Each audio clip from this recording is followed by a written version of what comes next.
Muy buen día, gracias por la oportunidad de participar en este grupo de ponencias.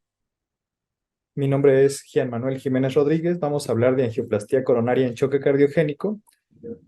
Soy cardiólogo intervencionista y realicé terapia intensiva cardiovascular, además de cardiología estructural, cardiología intervencionista y terapia intensiva en el Instituto Nacional de Cardiología y cardiología estructural en la UMC Utrecht en Holanda. Y actualmente soy adscrito al Departamento de Cardiología Intervencionista del Instituto de Cardiología. El plan de la sesión es hablar cortamente sobre la introducción del tema, después la epidemiología, la definición estandarizada del choque cardiogénico y la evidencia que hay para su tratamiento. Eh, Como inicio breve, el choque cardiogénico representa la incapacidad de nuestro corazón para mantener un gasto cardíaco efectivo a las demandas metabólicas del organismo. El infarto agudo de miocardio es la principal causa de este padecimiento y el infarto agudo de miocardio se complica para esta patología del 7 al 10% de las ocasiones, es decir, únicamente de 7 a 10% de los pacientes que presentan un infarto van a desarrollar consecuentemente choque cardiogénico. El choque cardiogénico da como resultado una baja perfusión de múltiples órganos que se caracteriza por presión arterial baja, congestión venosa sistémica, disminución en la uresis, lesión hepática y renal, además de acidosis láctica. Y aunque el choque cardiogénico es un diagnóstico clínico, en muchas ocasiones el diagnóstico llega a ser complicado y es necesario estandarizar las definiciones para completar mejor el tratamiento y llegar a acuerdos en el manejo de los pacientes. Esta es la clasificación que está en uso en la mayor parte de los centros a nivel mundial, en el que se divide el choque cardiogénico en 5 fases o en 5 posibilidades. El choque cardiogénico desde la letra A hasta la E, siendo el estadio A el que está en riesgo, el que todavía no tiene el síndrome de choque cardiogénico manifiesto, el tipo C el clásico y el tipo E el más grave o el extremo de la enfermedad, que por supuesto confiere mayor severidad y mayor letalidad. Al respecto de la epidemiología de la patología, la mortalidad asociada a choque cardiogénico secundario e infarto es alta a los 30 días del 40 al 50% o al 45% de acuerdo a series internacionales. Sin embargo, en México, de acuerdo a esta bibliografía realizada por nuestro instituto, la mortalidad continúa por arriba del 60% en los pacientes que presentan choque cardiogénico. Existen algunos registros en los que la mortalidad se ha disminuido afortunadamente gracias a la aparición de la angioplastía primaria. Por lo tanto, la angioplastía primaria es el tratamiento de elección en este tipo de pacientes.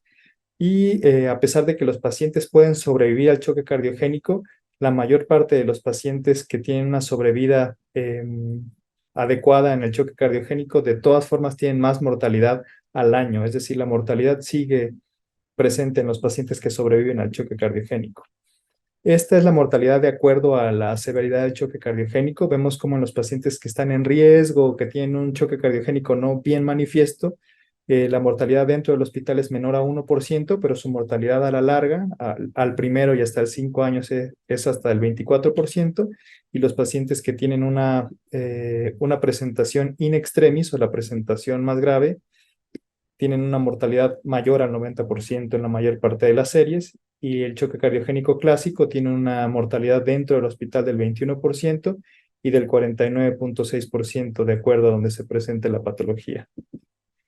La definición en general que se utiliza en choque cardiogénico es el de tensión arterial baja, una presión sistólica baja, menos de 90 milímetros de mercurio, durante más de 30 minutos. Esto acompañado de índice cardíaco bajo, secundario por supuesto a disfunción cardíaca. Y también otro anexo a la definición es el requerimiento de inotrópicos y vasopresores para mantener estos parámetros.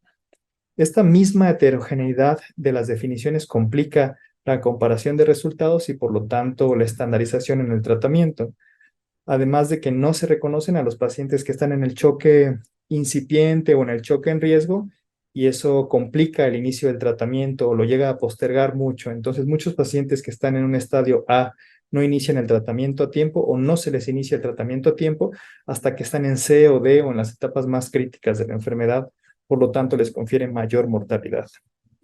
En esta tabla de aquí, también secundaria a la clasificación de SCAI, vamos a ver cómo se divide y se estandariza. Vemos que sigue yendo de la A a la E. Los pacientes, recordemos que están en la letra C, son los que tienen choque cardiogénico típico y clásico. Los que están en estadio D son los pacientes que van deteriorando continuamente, que tienen lactatos más altos de 5, que tienen una hipoperfusión más profunda, que ya están con 2, 3 o 4 medicamentos, eh, que la hipotensión continúa a pesar de esta terapéutica y que en ocasiones ya tienen un dispositivo de asistencia ventricular. Por otro lado, los pacientes que están en la letra E son los pacientes más enfermos, que tienen un lactato mucho más alto y muy probablemente los pacientes que ya cayeron en paro. Esta clasificación otorga a los pacientes que han caído en paro cardiorrespiratorio la clasificación directamente a la E. La intensidad del tratamiento va de acuerdo a la intensidad del choque cardiogénico y mientras más grave el choque cardiogénico, mayor la necesidad de inotrópicos, vasopresores o de asistencia ventricular. Ok. Un aspecto importante de esta clasificación de SCAI es eso que les decía del modificador del paro cardíaco. Los pacientes que presentan paro cardíaco van directamente a la letra E y en cada etapa del SCAI se pueden ir modificando estas posibilidades. Si el paciente está en A pero cae en choque cardiogénico, se mueve directamente a la E, lo mismo que el B, si cae en parada cardíaca va a la E. Y esta clasificación es la más usada actualmente y permite estratificar por riesgo a los pacientes, adoptar un tratamiento individualizado a cada una de las etapas del de la enfermedad del choque cardiogénico y razonablemente poder hacer mediciones de cuáles son nuestros resultados de una forma más adecuada. ¿Cuáles son las evidencias en el tratamiento de choque cardiogénico? Bueno, los pacientes que se presentan en choque en las etapas de la C a la E requieren primero en ocasiones estabilización de acuerdo a la gravedad, es decir, no van directamente a reperfusión coronaria, sino que en ocasiones necesitan una estrategia de estabilización, aunque se pretende que ésta sea muy, muy corta. Y especialmente, como dice aquí, en los casos de infarto, cualquier esfuerzo para estabilizarlo debe ser suficientemente rápido para que la reperfusión sea de todas formas a la brevedad posible. El tratamiento de elección en los pacientes que tienen choque cardiogénico secundario infarto es la reperfusión temprana, como vimos antes, principalmente a través de angioplastía primaria. En el caso del choque profundo o ausencia de respuesta a tratamiento convencional, el uso de catéter de flotación o catéter de Swan-Ganz nos permite mejorar la terapéutica, ya que tenemos mediciones objetivas de qué ir optimizando en el tratamiento de los pacientes. Y por otro lado, la asistencia circulatoria temprana debe considerarse también de forma temprana, con la mayor nivel de evidencia, con la intención de mejorar la sobrevida de estos pacientes y que no sigan deteriorando el choque cardiogénico aunque la arteria esté abierta. Los pacientes que tienen choque cardiogénico refractario pueden tener choque de predominio del ventrículo izquierdo, de predominio ventricular derecho, pueden tener una falla biventricular. Por lo tanto, es adecuado realizar estas mediciones. Podrán ver aquí abajo a la izquierda de su pantalla que es fundamental medir el poder cardíaco y la PAPI. El poder cardíaco es la multiplicación de la presión arterial media por el gasto cardíaco entre 451. Esta división nos va a permitir transformar el gasto cardíaco a valores en watts y los pacientes que tienen menos de 0.6 watts de poder cardíaco tienen falla ventricular. Si además de tener poder cardíaco bajo, tienen PAPI baja y presiones de llenado del ventrículo o de la aurícula derecha altas, significa que el predominio de este choque cardiogénico es derecho. Por otro lado, si tienen poder cardíaco bajo, pero la PAPI está normal o alta, las presiones de llenado del ventrículo derecho son bajas y la presión, al contrario, la presión del ventrículo izquierdo, la presión de llenado del ventrículo izquierdo o la presión de enclavamiento está alta, el predominio de este choque es choque izquierdo. Los pacientes que tienen ambas presiones de llenado altas y los dos valores previos, el poder cardíaco y la PAPI baja, tienen una falla biventricular y hay que considerar asistencias de mayor escala en este tipo de los pacientes. Si el paciente únicamente tiene falla ventricular izquierda, pues la asistencia ventricular debe ser izquierda. Si el paciente únicamente tiene falla ventricular derecha, pues únicamente asistir el corazón derecho o la parte derecha del corazón. Y los criterios de choque refractario es que estos valores sigan bajos y que el lactato siga aumentando, el paciente tenga mayor requerimiento de medicamentos. Esta identificación del choque refractario debe realizarse muy rápido, en cuestión de menos de 90 minutos e idealmente en menos de 60 y nunca esperar a que pasen más de 2 o 3 horas para el escalamiento en la terapéutica. Decíamos que la reperfusión es fundamental en este tipo de pacientes y el valor muy importante que tiene el Swan-Ganz y la asistencia ventricular cuando se realiza de forma adecuada. ¿Cuándo realizar escalamiento de asistencia? ¿Cuándo pensar que no lo estamos alcanzando, que el paciente no está llegando a los valores adecuados de asistencia? Bueno, pues cuando los pacientes tengan elevación de estos marcadores, evaluarlo en menos de 4 horas o tratar de que se escale la terapéutica en menos de 4 horas. Siempre continuar el tratamiento diurético, es decir, descargar al paciente, porque a veces ya lo tenemos con algún tipo de asistencia y no seguimos dando el tratamiento diurético. Siempre asesorar el tratamiento con catéter de flotación, medición de PAPI, poder cardíaco e índice cardíaco, como comentamos antes, y evaluar las escalas o algoritmos de escalamiento. Si ya tenemos un paciente con medicamentos, con balón de contrapulsación y el poder cardíaco continúa por debajo de 0.6, hay que escalar a lo que tenemos en México, que en nuestro caso es Impela CP o ECMO. Por otro lado, si ya iniciamos con Impela CP y el poder cardíaco sigue bajo, hay que escalar a lo que sigue, que nuestro medio es ECMO. Por lo tanto, hay que evaluar de forma continua al paciente para ver si lo estamos alcanzando o necesitamos cambiar de estrategia de tratamiento. ¿Cuándo no considerar los dispositivos de asistencia ventricular? Cuando los pacientes tienen contraindicación para anticoagulación, cuando el paciente está en parada cardíaca, aunque eso hay que replantearlo, ya que algunos pacientes pueden ser llevados a ECMO, aún en parada cardíaca.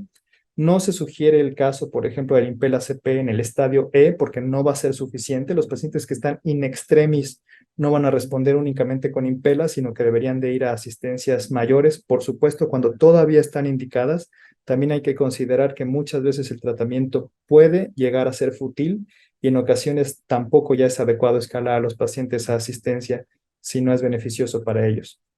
Está con unas marcas en la pantalla la incapacidad de uso de femorales, ya que puede haber algunas estrategias de canulación axilar o subclavia en el caso de algunos pacientes. Sin embargo, es importante reconocer que las femorales casi siempre son necesarias para el tratamiento. Estos son los dispositivos con los que contamos en México. Tenemos balón de contrapulsación, Impela CP y ECMO. Los accesos vasculares van desde 7.5 French en el DIAC hasta 15 en el ECMO e incluso 21 de acuerdo al tratamiento que amerita el paciente y el tamaño de la asistencia. La menor asistencia la da el balón de contrapulsación y la máxima el ECMO. El mejor dispositivo en nuestro medio para la descarga del ventrículo izquierdo, sin lugar a dudas, es el Impela CP. Algunas estrategias de canulación de ECMO como LAVA ECMO permiten descargar el ventrículo izquierdo. El costo del Impela en nuestro país en ocasiones sigue siendo prohibitivo. El balón de contrapulsación es el dispositivo menos costoso. La curva de aprendizaje para los dispositivos es distinta y de acuerdo a cada centro, pues se utiliza el dispositivo que está pues con más conocimiento en cada centro. Esta es una imagen representativa de los dispositivos. Vamos desde el balón de contrapulsación hasta el ECMO. Esta es la configuración del AVA ECMO, en el que una cánula venosa atraviesa el septum intraauricular y con una sola cánula podemos descargar ambos ventrículos, el ventrículo izquierdo a través de esta cánula y el ventrículo derecho a través de la misma cánula. Y por otro lado tenemos una cánula de aporte arterial abajo que nos permite mantener la circulación del paciente. Este, por otro lado, es el Impela CP, nos permite la asistencia al ventrículo izquierdo, succionando sangre desde el ventrículo y expulsándola a la válvula aórtica o después de la válvula aórtica. Tiene una posibilidad de asistencia de hasta 3.8 o 4.3 litros de acuerdo a la bibliografía. Y en nuestro medio tenemos Impela CP. Existen otros Impelas con mayor poder, pero aún no los tenemos disponibles en México. Esta es una de las imágenes del Impela y abajo a la derecha pueden ver algunos de sus beneficios. Recién se coloca la terapéutica, el lactato empieza a bajar cuando el dispositivo es suficiente. Recordemos que en ocasiones un Impela no es suficiente y hay que escalar a ECMO. La uresis se mantiene estable y comienza a subir cuando el paciente mejora su grado de choque cardiogénico y la disminución de la presión venosa central es casi inmediata. Estos son los beneficios de asistencia ventricular percutánea en los pacientes. En los pacientes en síndrome coronario agudo disminuye el riesgo a 1 año, se puede lograr reducción de la muerte hasta el 71%, disminuye el riesgo de MACE. En los pacientes con infarto agudo de miocardio en general puede reducir la muerte de origen cardiovascular e incluso hay metaanálisis que nos hablan de su beneficio. Ahora, ¿Qué hay de las estrategias de revascularización en choque cardiogénico en los pacientes que van con un infarto agudo? Hasta el momento actual, la evidencia apunta a que la revascularización en agudo debe ser de la arteria responsable del infarto. Es decir, si un paciente va con un infarto anterior y la responsable es la descendente anterior, por lo tanto, hay que abrir la descendente anterior en el evento agudo y aunque el paciente tenga otras lesiones, se prefiere que no se intervengan esas lesiones en ese momento, sino que se evalúe el beneficio de revascularizarlas en la misma internación o en el mismo internamiento del paciente para que el paciente egrese a domicilio finalmente con una revascularización completa y disminuya así el riesgo de alteraciones cardiovasculares o de complicaciones cardiovasculares mayores. Vamos a ver adelante la distinta bibliografía que hay y esto se ha comportado incluso como un péndulo. En algunas ocasiones hay más evidencia al respecto de una revascularización completa, en otras, y en el momento actual la revascularización apunta únicamente a la responsable del infarto, entonces hay que continuamente repasar la evidencia. Estos son los distintos estudios que han evaluado estas estrategias y principalmente todo apunta a que en el momento actual la estrategia de revascularización debe ser la de la arteria culpable. Por otro lado, esta revisión de 2020 encontró que los pacientes que tienen enfermedad multivascular y que reciben una asistencia ventricular o una asistencia circulatoria para un infarto agudo de miocardio tienen una sobrevida del 65 al 70%. Y en este estudio, como les decía, que vamos en un péndulo evaluando las estrategias de revascularización, se encontró que la revascularización de múltiples arterias no afectó la mortalidad intrahospitalaria. Únicamente hay evidencia al respecto de la mortalidad general a largo plazo. Se necesitan otros estudios de mayor duración en el que se evalúe la intervención de las arterias no culpables para identificar si hay un alto beneficio en esta estrategia. Sin embargo, insisto, como apunta todo en el momento actual es intervenir la culpable y dejar las otras para el mismo internamiento y que el paciente egrese con revascularización completa. Por lo tanto, conclusiones de nuestra plática del día de hoy.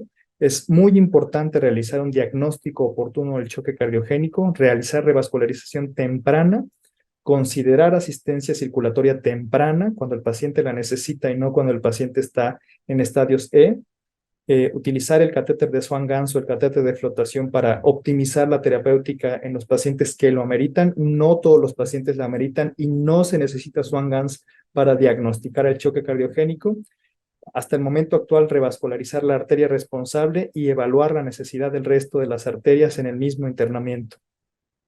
De acuerdo, pues muchas gracias por la participación en este grupo de pláticas y espero tener la oportunidad de acompañarlos en el futuro. Muchas gracias.